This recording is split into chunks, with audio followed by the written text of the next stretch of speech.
Show me what it looks like to run like a girl.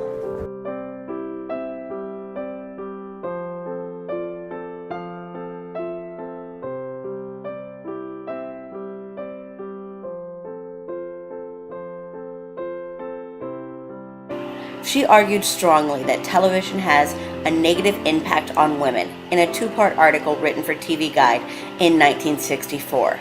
She claimed that television has represented the American woman as a stupid, unattractive, insecure little household drudge who spends her martyred, mindless, boring days dreaming of love and plotting nasty revenge against her husband. Traditionally, women's primary focus was expected to be the home and child rearing. If a woman had enough money, she might be able to hire someone to help her with household work. So there were women who were working inside of other women's homes. Most women, however, would be expected to be home and care for their own children. Women's options and opportunities were limited largely by the law, but also by custom and culture. On screen, Lucy was known for her zany antics, fought over control of household funds.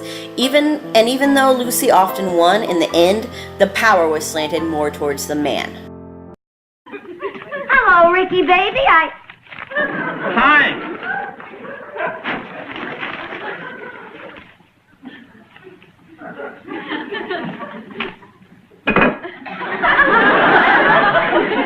Well, What's the matter? how could a cyclone hit in here and not hit in the kitchen? What are you talking about, cyclone? Well, something hit this room. Where? I don't see anything wrong. Oh, you don't.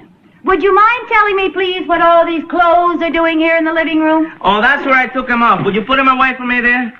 Look, honey, there's a new invention you'll just love. It's a hole in the wall, has a long pole in it, little metal things hanging on it, and it's called a coat closet. Well, what won't they think of next? Oh, honestly, Ricky, how can you men be so sloppy and dirty? You're nothing but a bunch of mess cats. It's nothing sloppy and dirty about this room. It just looks lived in. Well, that's a good answer if you happen to be a pig. Honey, just drop the subject, will you? I'd be glad to drop it if there's any more room on the floor. You can't expect me to live in a museum. A man's home is his castle, and this is my castle. Oh, right, Your Majesty. I bow to Ricardo the First, King of the Slobs. You write, everything I learned about women, I learned from reality TV, which means I must think they're all desperate, competitive, plastic surgery-obsessed bimbos. So tell me how you really feel about reality TV. Right, exactly. You know, if we really did learn everything that we know about women from reality TV, we might actually think that because we wouldn't watch anything of substance. The problem, I think, is that these shows are masked as reality when, in fact, they're very produced. They're overproduced in many cases. And as you said, there's these characters that appear again and again. And that's not real. That's some producer behind the scenes who's making someone into that person. It's not about experience, James. It's about gender. Reston's saying, I don't have the balls to be president, and he means that literally. It's offensive. It's offensive to me and to all the women whose votes he's asking for. I'm sorry, are you saying that Governor Reston is sexist? Yes, I am. What the hell is she doing? And it's not just Governor Reston speaking in code about gender. It's everyone, yourself included. Excuse me? The only reason we're doing this interview in my house is because you requested it. This was your idea, and yet here you are, thanking me for inviting you into my lovely home. That's what you say to the neighbor lady who baked you chocolate chip cookies. This pitcher of iced tea isn't even mine. It's what your producers set here. Why? Same reason you called me a real-life Cinderella story. It reminds people that I'm a woman without using the word. For you it's an angle, I get that, and I'm sure you think it's innocuous, but guess what? It's not. Congresswoman Marcus. Don't interrupt me when I'm speaking. You're advancing this idea that women are weaker than men. You're playing right into the hands of Reston and into the hands of every other imbecile who thinks a woman isn't fit to be commander-in-chief.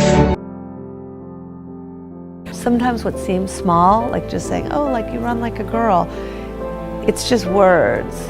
But I think that that's a moment where the identities are so fragile that it can be really devastating.